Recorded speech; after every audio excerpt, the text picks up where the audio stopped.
बड़ा उपनिर्वाचन देखंतु अबाध नुआपड़ा निर्वाचन निरपेक्ष मंडल होई मध्य नाही बीजेपी भोट एटा चोरी हम करुअछि। समस्तंकर अनुभव।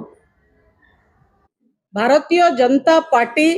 उभय केंद्र एवं राज्य अच्छी एवं अनेक राज्य अच्छी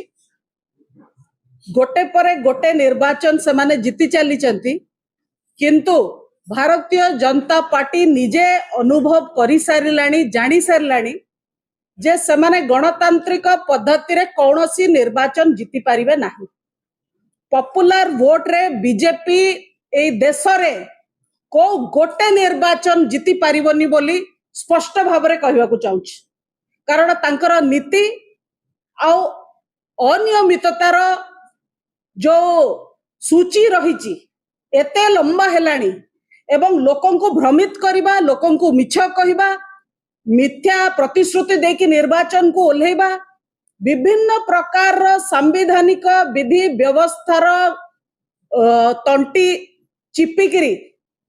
कौनसी माध्यम रे क्षमता रे रहिबा ये जो नीति बीजेपी अपनाइची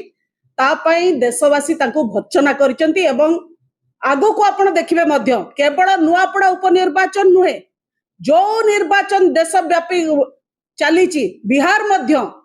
कौनसीटी बीजेपी तार पॉपुलर वोट रे बा डेमोक्रेटिक मीन्स रे गणतांत्रिक पद्धति रे जीति पारिबो नाही। ये जो आज एठी वर्णना चली थिला को भली भाबरे 41 टी बूथ रे नुआपड़ा रे 90% रु अधिका वोट हेछि।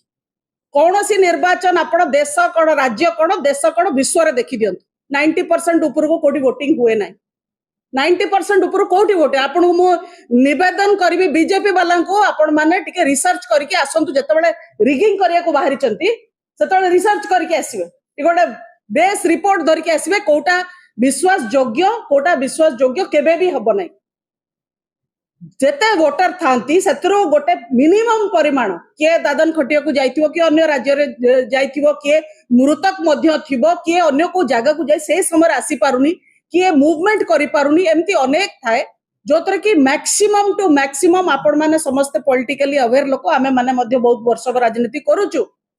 80 रु 85 भितर ही सीमित रहे 85 82 84 एई भितर ही सीमित रहे।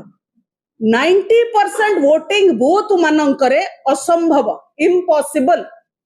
नॉट ह्यूमनली पॉसिबल ए कथा को हमें चैलेंज करूछु एवं इलेक्शन कमिशन यार स्पष्टोक्ति दियंतु